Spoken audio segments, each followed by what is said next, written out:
So I'll use this, although I think I saw this as sort of more of a, on the schedule, it shows as a kind of a group reflection. It's a different chair. I should know, I put it there.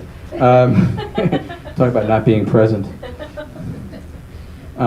So I know Tzvi's on his way, I'm sure.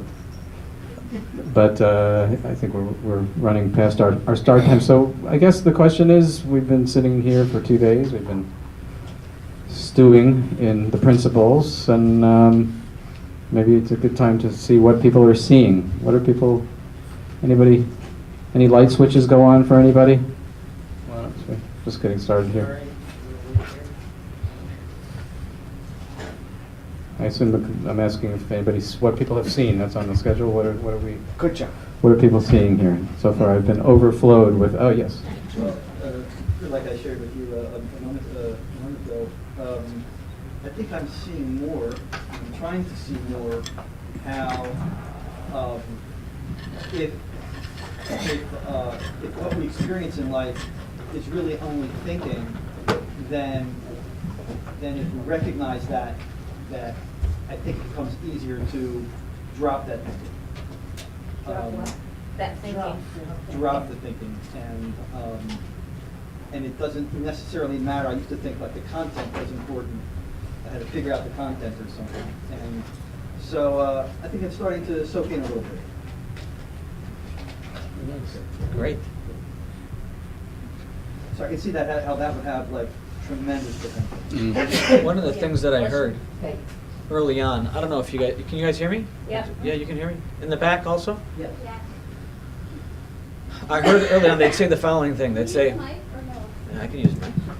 We're hoping just being somewhere in the vicinity of it would help. They would say, "Oh, this sounds so much nicer." Don't you feel so much more important now? Yeah. Like Really. everything you have to say is more. You know what? Do me a worthwhile. favor. Yeah. If I ever change, it's you.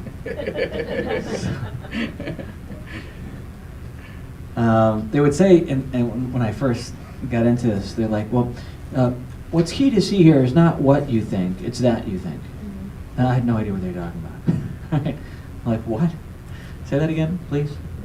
But it sounds to me that based on what you were just saying, that it has less and less to do with the, specifically what am I thinking, what do I need to drop, what do I need to keep, all that work. What's helpful here is the reminder that you're thinking. And if as a result of that you're led to some sort of experience where it seems to be easier to drop some thinking, well, great. But the key, where the pedal hits the metal, so to speak, the insight that has impact is the insight of, oh, it's coming from here, not there. It's coming from directionally. But it's coming from both. Yeah, from thought, from within. It's coming from here, within. Give that microphone back. No. Just one other thought on, one of the things that I heard someone say once is, whenever we think it comes from outside, there's like one person described it as like a Google search. When you type in a word in Google, you get how many results, usually it's in the millions. Ein l'davar sof, as they say. There's no end to the potential problems.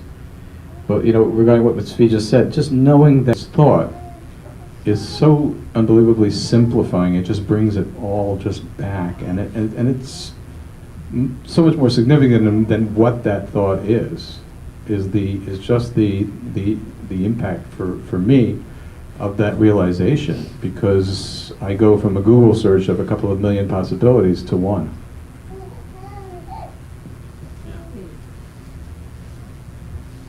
Could also look in the other direction, which is like, everything's fine, and suddenly the other person sounds harsher. So I stop and think, what is he thinking? How did that happen? This happened to me the other day. And I realized at that moment that I had sounded much harsher than I intended. And it felt like an attack.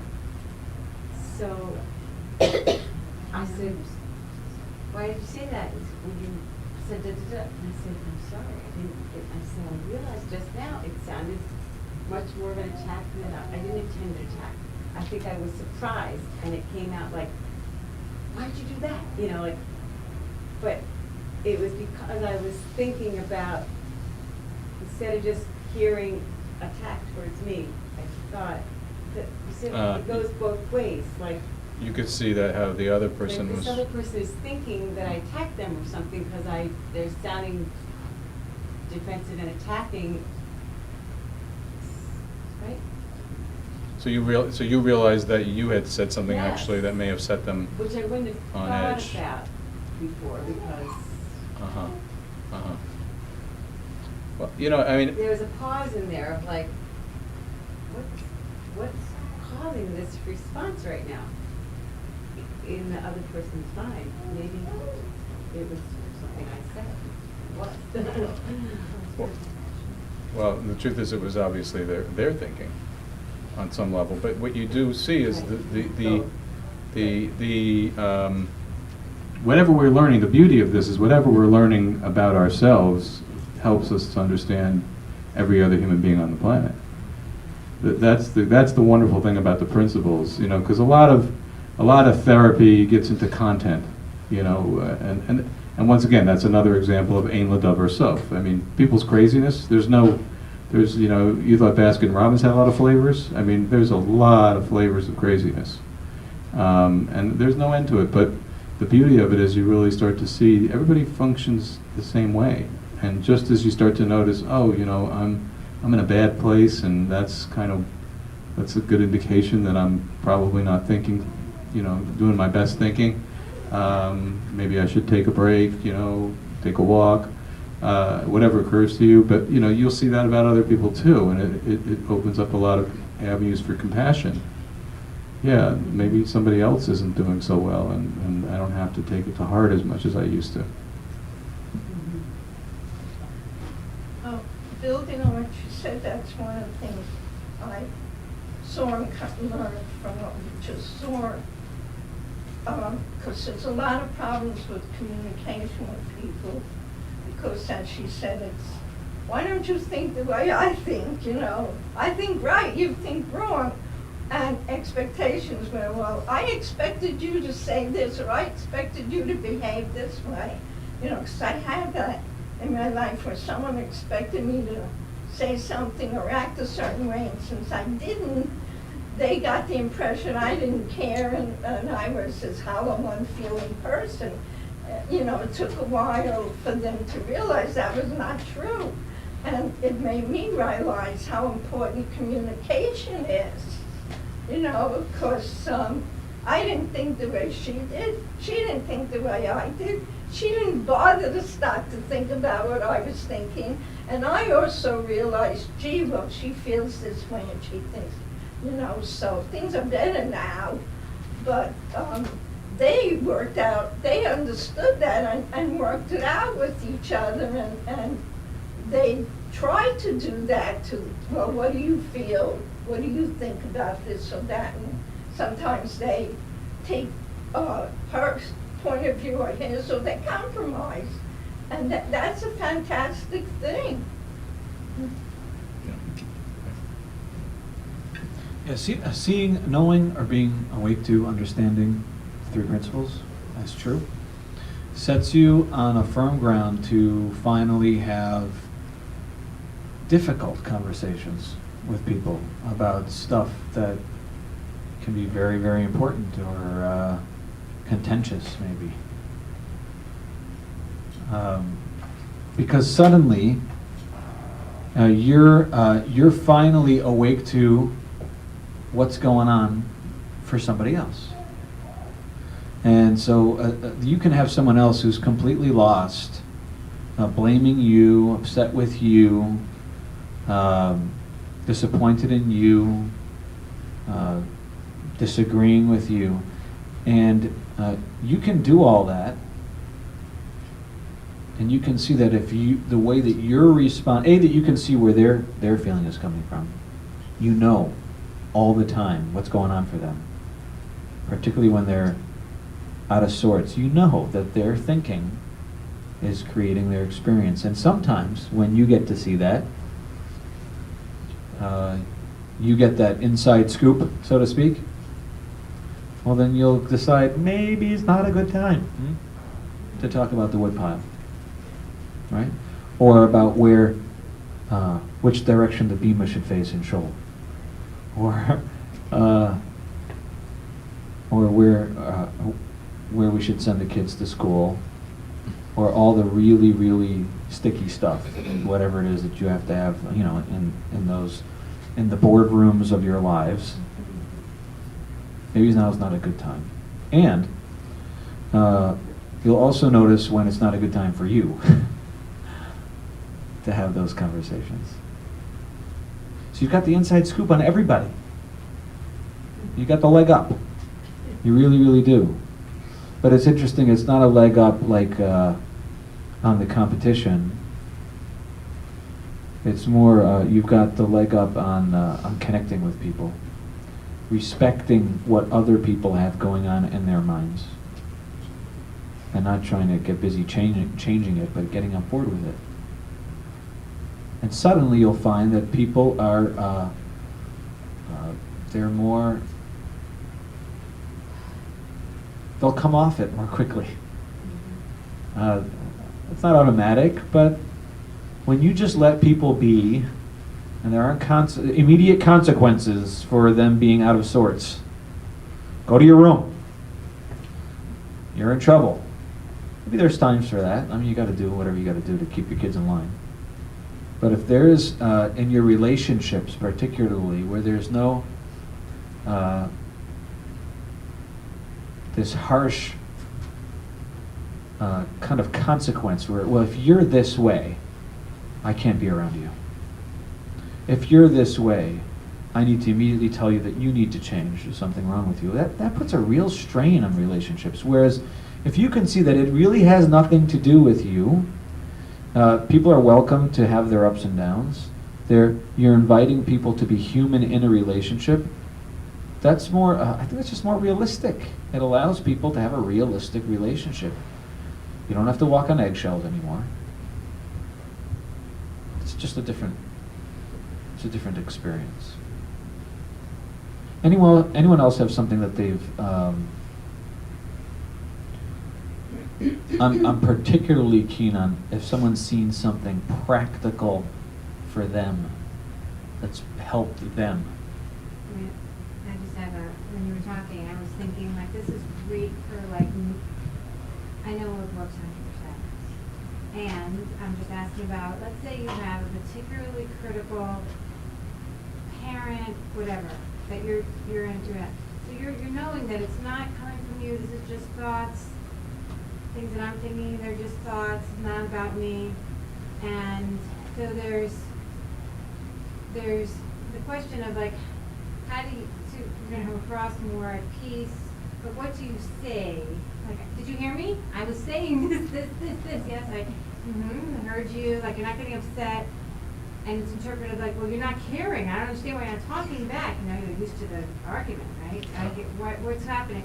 So how do you, they're not gonna be, let's say somebody who's not interested in learning how it works with the three principles. So there's gonna all naturally be a frustration maybe on their part because they're thinking that now you're not caring because you're not engaged. The rules are different. Right. So I'm just saying, Change the how game. to, what would be your suggestion? So the concern is, what is the concern about this other person? If you change your responses or your perspectives, what I'm hearing you say, and so you're not as reactive to the stuff that you used to be more reactive to. So your question is, what do you have nothing else to say? Like, oh, I can't. Like, you're worried it's going to dry up? That's it. That old fight is I don't know. that old fight's not going to happen. So what are we going to do now? I'm just right. Okay. I would say, go back to the fight. Sounds like. Yeah. We wouldn't want to lose that. What did I tell you about giving advice? See, every time I give advice, it's the wrong stuff. Well, you are right about one thing, which is, one of the things that I've seen is we have an incredible amount of leverage on our side of the street in relationships. Relationships are a lot like dances. And there are a lot of dances that we've danced for quite a while with people. And when we change our step, you're right, things can often change. But so your fear is that there'll be nothing, well, it's I'm not really afraid, I'm just, you're just interested, like what will be you're right, things will change, and it's really hard to know what that change will be. But I think it seems to me that the more important thing is that you're in a healthier place, and that one would think that would be good for everybody ultimately.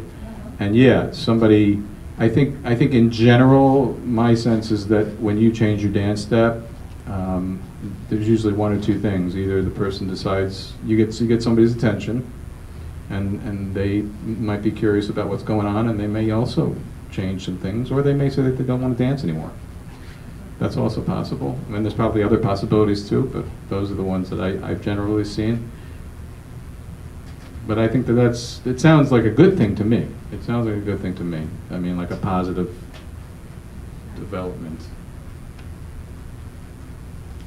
I just want to share what I like about the three principle is that it makes us responsible of our own emotions, and we're not like just a slave of whatever happens over there. I like this very much, and as you guys are talking and I'm thinking, I'm trying to apply this in terms of chinook with the children, and something comes to my mind. More recently, I spoke to a gentleman that's about probably 60 years old, and he was telling me a story he had with his teenage daughter, where he got so upset that the TV volume was high, loud.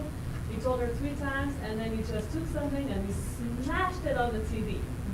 And he wanted to see a reaction, So I'm like, wow. I'm trying to say it in a nice way. I said, wow, that's a violent gesture. It's like, oh, it's not so violent. It's not directed to her. It's directed to the TV. I'm like, yes, but what does she learn from that? So he said something that really shocked me, and he said, well, she deserved it. She made me mad. And I was like, cool, and I think like the children, when they find and like, yeah, he made me upset, he started, he's this and that, I think that would be a very good technique, to their own level, to explain to children that they are responsible of their own thing, and like the Avot is so you have to do your own kibush. And I like that part, that it's really making you responsible. Yeah, maybe I shouldn't talk about this because I have some very strong feelings about this. How often have we blamed our kids for how we feel? How often do we make them feel responsible for how the communities, value us based on how they are? It's not exclusive just in the Jewish community, but a common example is, athletics. You got to succeed. It's almost like your kids are an extension of you. They're not. They never were and never will be. But you've set up this dynamic where they're only valued if they perform. It's very destructive. It's so destructive that the result of it is what you see today. We're hemorrhaging young people. That's not my word, that's Rabbi Twerski's word, hemorrhaging. He has a way with words. Hemorrhaging. And it isn't so much, we spent a lot of energy on fixing our kids. A lot of money and time and effort on fixing our kids, and there was never anything wrong with them. What was wrong was just like this in your story, where there was just a misunderstanding. That guy thought that his kid made him somehow feel a certain way. It's the same thing in marriage. How many marriages have ended because you make me feel horrible? I feel horrible in this relationship. It can't be me, it must be you. So we've got the divorce rate from whatever it was in the 20s to, what is it, 50, 60%? No, it's actually probably not. It's probably, we have a chilukei deis shaka only about the divorce rate. How much? I've heard those. Going down a little bit because it's too expensive to get divorced. So we have even a better problem. We have a better phenomenon now. We have people who hate each other's guts, but choose to remain under the same roof and raise kids because they can't afford a sofer. So, yeah, that helps. That helps. So what do we expect? Now, the answer here isn't for me to go around changing people. I have been guilty of the same exact thing. I continue to be guilty of the same exact thing. And there are moments where I forget and live as if you are responsible for how I feel. But I'm on a different trajectory. I'm on a trajectory of remembering or being reminded more often. And I invite everyone beyond this room to get on that trajectory with us. And that's the way that we'll stop hemorrhaging. We'll stop blaming each other. We'll start having more conversations and communicating. It's not that we need to get more articulate or find some other way to communicate better. It's just good communication is a result of someone who understands where their experience of life is coming from. So I love that example because I think it encapsulates exactly where we've gone wrong. And at the same time, it's very hopeful because it points us to exactly what has to get corrected. It's so simple what needs to get corrected. And everything else, as a result, will follow, I think. Just another aspect of what you were saying about the kids and teaching the kids. A very nice aspect of these principles is there are the kinds of things you can teach your children and model for your children, probably even more importantly. Because kids are doing the same things we're doing. It's a kid can relate to the fact that sometimes you feel bad and sometimes you feel okay. For example, sometimes my daughter came to me the other day. She was feeling very down, and I just said to her, sometimes we feel really down, and then sometimes we feel better. It's not. I mean, we're talking pretty simple stuff, but oftentimes that can be really helpful for kids. They don't necessarily realize that. So it's a beautiful, simple, in the simplicity of it, is an opportunity to teach kids a lot of valuable things. Anyone else? Has anyone seen anything that they're kind of comfortable sharing about how the principles have, or what they've seen? Forget about the principles. Is there anything that's been practically different just today? Not fundamental, life-changing, sky opening up, heart playing with the light in the background stuff. I'm not talking about that. Just something, anything that you noticed at all, really, anything. The thing about self-forgiveness, looking at your innocence, like you talk about forgiving other people, looking at their innocence and they might have meant well, and doing the same thing to yourself. I'm not saying that I feel differently right now, but it's something for me to keep thinking about and work on. Would you say that it's given you a door that was there that you could, to a room that you could explore that may have not been there before? Yes. Yeah. This is a new room to explore. Can you repeat what you said? I can't repeat it exactly, but what it sounded to me like was that particularly in the area of forgiveness, where she maybe in the past saw there was nothing more to see here, I can't see how I could ever forgive this person. Now there's she found another room in the basement, another box in the basement that she didn't look in there yet. She's not quite sure what she's going to find, but at least she's got something more to search I'm at. emphasizing more forgiving myself.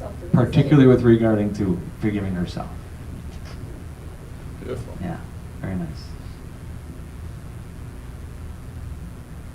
It reminds me of just to show you how that your understanding of the three principles is more like an unfolding, like a flower unfolds.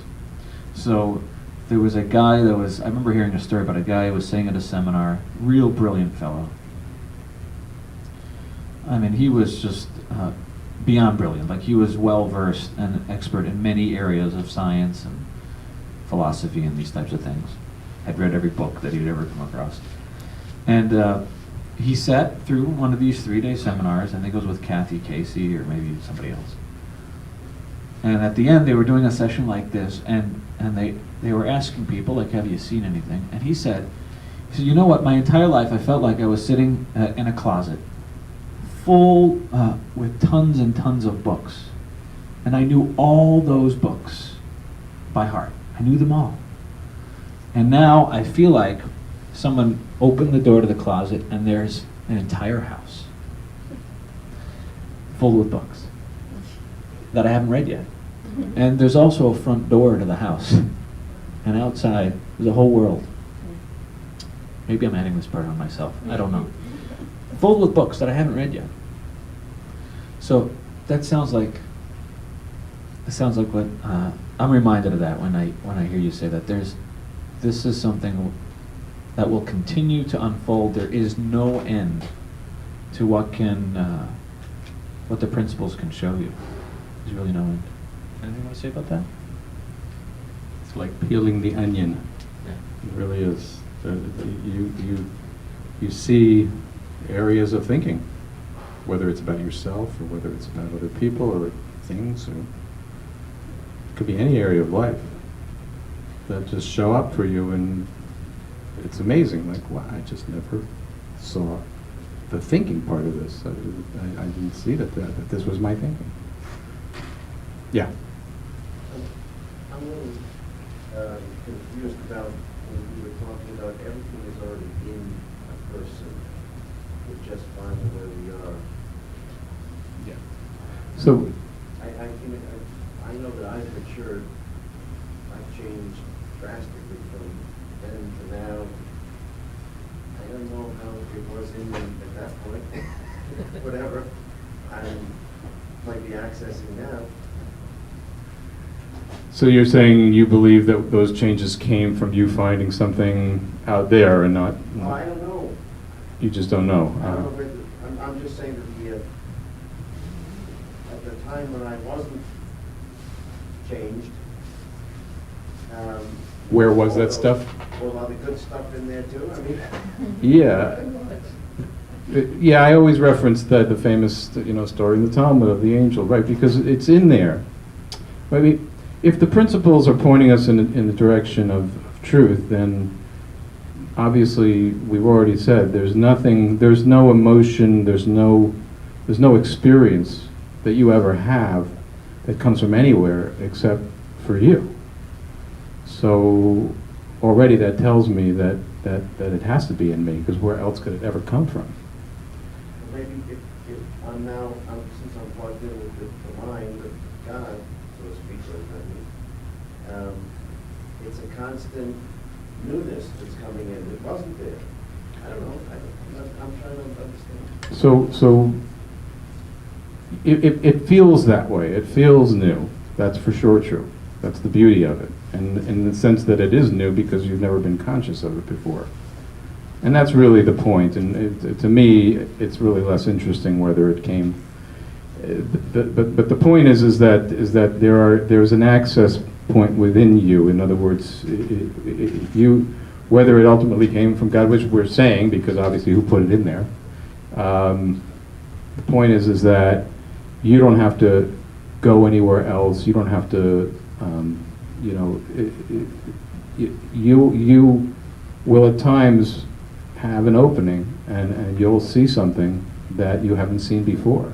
And I think that's the more germane point, rather than figuring out, technically where did it come from. Yes, we would say it's in you, and that obviously at some point along the line it was, since you're a created being, it was put in you, like with everything else that you have. But what's important is that you have this opportunity to access whatever it is that you need in your life.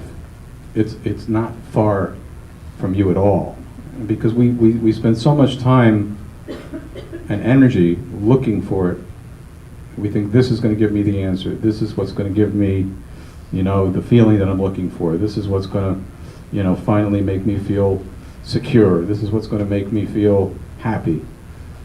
And that's where the problems arise. That's where the problems arise. So once we realize, it's there, and it's just that today I'm not seeing it. All that good feeling, all that nice stuff it's right. It's so close. To me, that's just a very reassuring, and it's a very directional kind of a thing. It's like people think, I've made this joke before, I'm from Seattle, it's cloudy a lot there. It's not very, so people think, well, the sun, it's not very sunny in Seattle. Well, the truth is it's sunny 365, 24/7, 365. Go in an airplane and you'll see it. But there's just some stuff that sometimes gets in the way called clouds. And that's kind of the way I look at me, because otherwise it's like, whoa, I have to climb Mount Everest to get this, as opposed to realizing, there's just some sort of static, or whatever you want to call it, that's just sometimes in the way, and so I'm more open to seeing that I could get an insight at any moment. I have no idea what that will be. I have no idea when it's going to arrive, or if it will ever arrive. Yeah. Go ahead.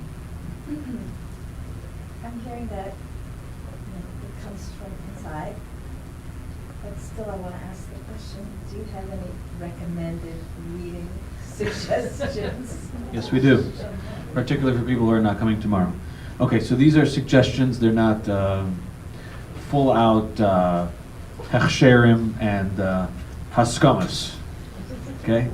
So you guys want to take this information, you can add anything here if you want. But in all this, you can write it down for all you old-fashioned folks out there, or you can go to our website. It's all there already. What's the website? Okay. The website is? The website is twerskiwellness.org. TWERSKI wellness, WE double hockey sticks NESS.org. And if you go on the top bar, there's a tab that says Services. On the drop-down menu, under Services, on the bottom is Resources. On the Resources page, there's tons of stuff. But anytime you're going to be doing any reading, Sidney Banks had the clearest vision, or he had the clearest insight into the three principles, and I recommend reading his books. However, his books may have, if you find anything in his books that offends your understanding of Yiddishkeit, disregard it. And I trust you that you would know when it is and isn't. And if you don't trust yourself, you may want to ask your Rav to read it first, and he'll black out those lines. The first book is a book of reflections, and I really recommend trying to read this book first, because it's really how all the books should be read, but this one forces you to read it in a reflective manner. You can't sit down and read it all in one sitting. You'll be done in 3 minutes. Oh, really? Each page has about 2 or 3 sentences on it. There's maybe 50 pages, 60 pages. It's not a whole big book. It is a book designed for reflection. It's called The Missing Link by Sidney Banks, The Missing Link. Read it. You should read it. The Enlightened Gardener and The Enlightened Gardener Revisited, which is kind of an updated version, both written by Sidney Banks. Those are good books. They're written in story format. Basically, it's about these 3 people that go out for some psychology conference somewhere, and they run into this enlightened gardener, who they find much more interesting than their psychiatry conference. Okay. Is Sidney the gardener? I think Sidney's the gardener, yeah. Yeah, don't ruin the ending there. Now, he saw himself as a gardener. And it's interesting because in Chinuch, there's a sefer that was written, Zriya Ubinyan Bechinuch. It's about planting. It's not about making stuff happen. It's about putting in the seed, watering it, and hoping for the best. That's how he saw himself. He saw himself as a gardener, as a facilitator, as a guide. not as a guy that gets stuff happening. If you would just see the way he does, he really saw himself as a guy. I really don't suggest any other books besides, without reading those first. There are other books like The Inside Out Revolution by Michael Neal. I'm going to say them real fast so you can't write them down. And there's the Clarity by Jamie Smart. And there's this new book, The History of the Principles, I think it's called, by Jack Pransky. Or Jack Pransky, someone should have told us. Relationship Handbook. The Relationship Habit by George Pransky. There's lots and lots of books out there. But don't confuse yourself with all that stuff. Start with Sydney's stuff. Watch Sydney's stuff. Reflect on Sydney's stuff. And then you can go and read the other stuff or write your own book. I've got 2 books, I just haven't written them yet. I particularly like, you haven't mentioned Elsie Spittle. I don't know if you've read any of her stuff. Elsie is a... Yeah. Has she written stuff? Yeah, she's got 3 books that I know of. The best one is, She's a good source. I think it's called The Wisdom Within. The Wisdom Within. Yeah, I found it to be a very good. She's a great source. I think she's a good. Spittle.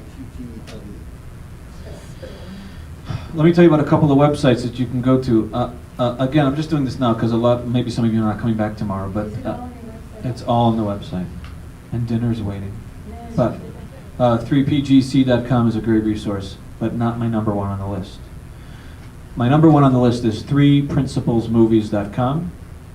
A lot of free content there. And that's spelled out THREE, not the number 3, but 3principlesmovies.com. Tikkun, TIKKUN.co.uk. It's a hard notation. It's hard to find their stuff.